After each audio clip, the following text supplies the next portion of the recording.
How we doing, guys? Arsenal against Manchester City. And I'll be honest with you, I think who wins this wins the title.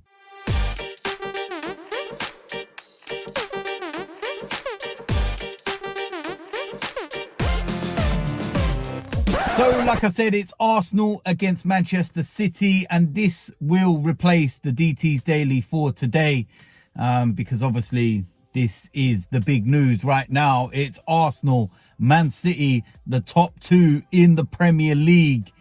And I know for a long time, all we keep hearing is that you've still got to play Man City twice.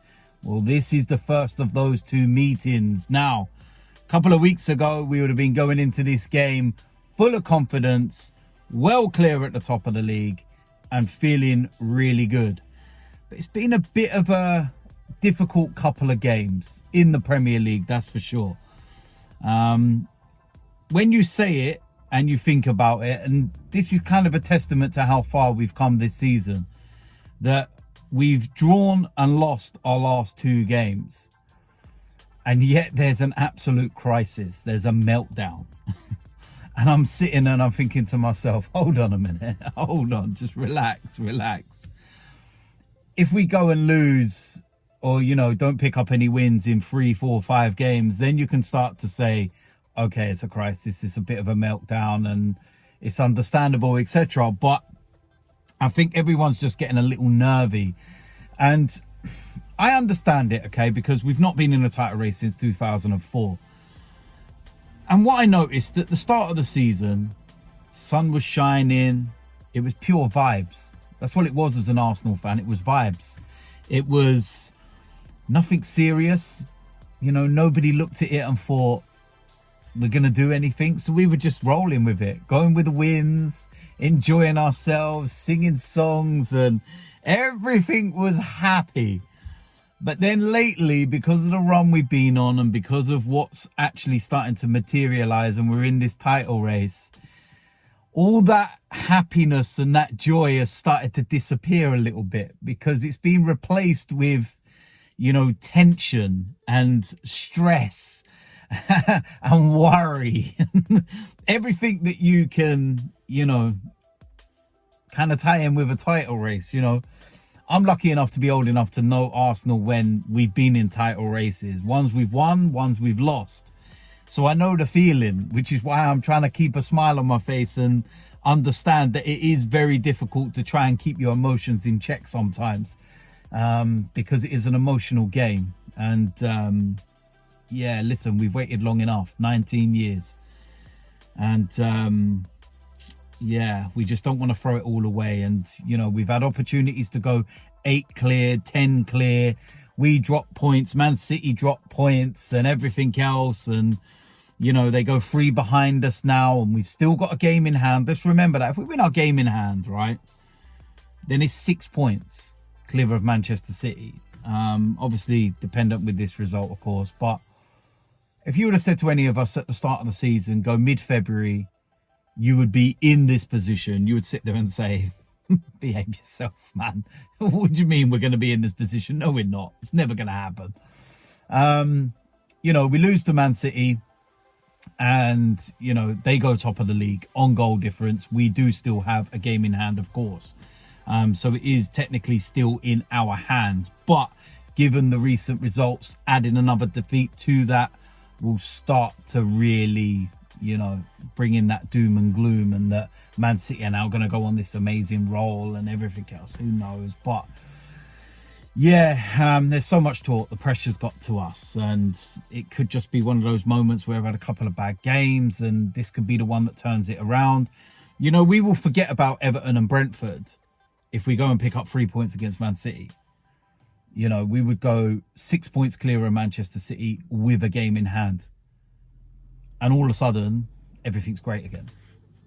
That's the madness of football, isn't it? One result can absolutely swing everything. So we're either going to go 6 points clear with a game in hand, or Man City are going to draw level on points with us, go above us on goal difference. But we will have a game in hand. Or, of course, there could be a draw. Who knows? But It's going to be such a good game. I'm actually looking forward to it, to be honest with you. These are those games you've got to go into them, you know, with a clear mind. And yeah, I'm hopeful that the players, you know, will really step up and perform in this one. I really do. I think team selection is going to be key.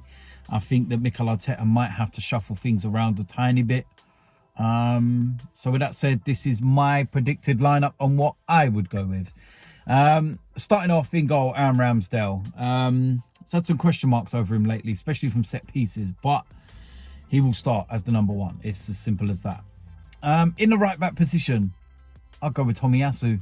And reason for that, I think that Ben White's not looked his usual self over the last few games. And I'm kind of preempting what Pep Guardiola's going to go with, which will be Jack Grealish on that left-hand side. I think Tomiyasu will be able to deal with him absolutely fine. So that's what I would go with. Right centre-back, William Saliba. And a lot of people starting to, you know, make a few comments, not in a nice way, about Saliba. A couple of bad games here or there, and it's still a young boy. He's still learning, and I think a lot of people forget that. And you do get these, you know, moments during the season where you have a little dip. I've got no problem with him playing. It's as simple as that.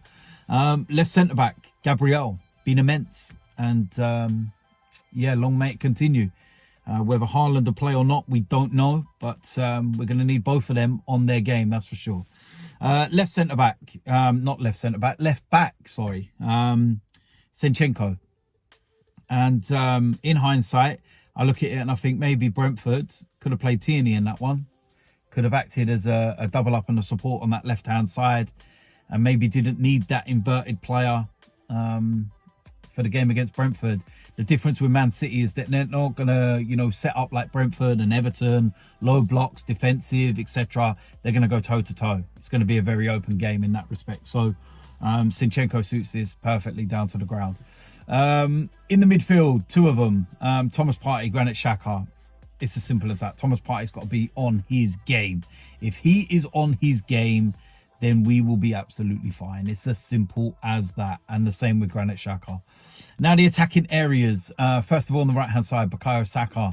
He's got to put a better performance in than what he did when we played Man City in the FA Cup.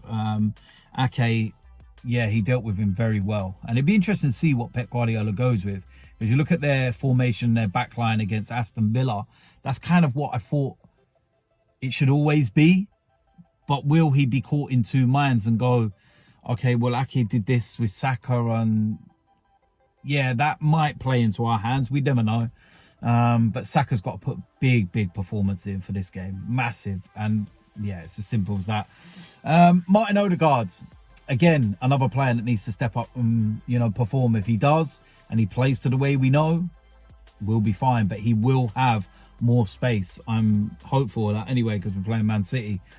So yeah, interesting one. But Martin Odegaard all day long. On the left of the three, I'm going with Trossard. I'm impressed with him. The more I see him, I really do like him. I think Martinelli's struggling at the moment. I think maybe not having Jesus, when you play the likes of Brentford and Everton that play low blocks, and Jesus is able to come out and nullify those kind of areas that open the spaces for Martinelli. I think maybe that might be something that he's missing at the moment, which is Jesus. But yeah, for me, Trossard, he starts this game all day long. Up front, Eddie Nketiah. I don't think we have much choice. There could be some calls for Trossard to go up as a striker, like a false nine, and Martinelli stays in. But I don't think that Mikel Arteta is going to do that, to be quite honest with you. I think Eddie's done very well in deputising for Jesus. Since he's been out, but in the last couple of games you start to see how ineffective he is against teams and certain systems. You know, Jesus would be perfect for Everton and Brentford. Man City may well suit you know, Eddie Nketiah more, because there should be more space. He should be able to run the channels and get behind, so that may well suit him better. But yeah, we will wait and see, of course. So there we go. That is the preview. That is the predicted lineup. Biggest game of the season. Arsenal against Manchester City. I'm looking forward to this game. I really am looking forward to it. Yes, I'm nervous. Yes, I'm apprehensive. Yes, I'm worried, but I am looking forward to it. If I'm going to go with a score prediction, I'm going to go for a 2-1 win to Arsenal.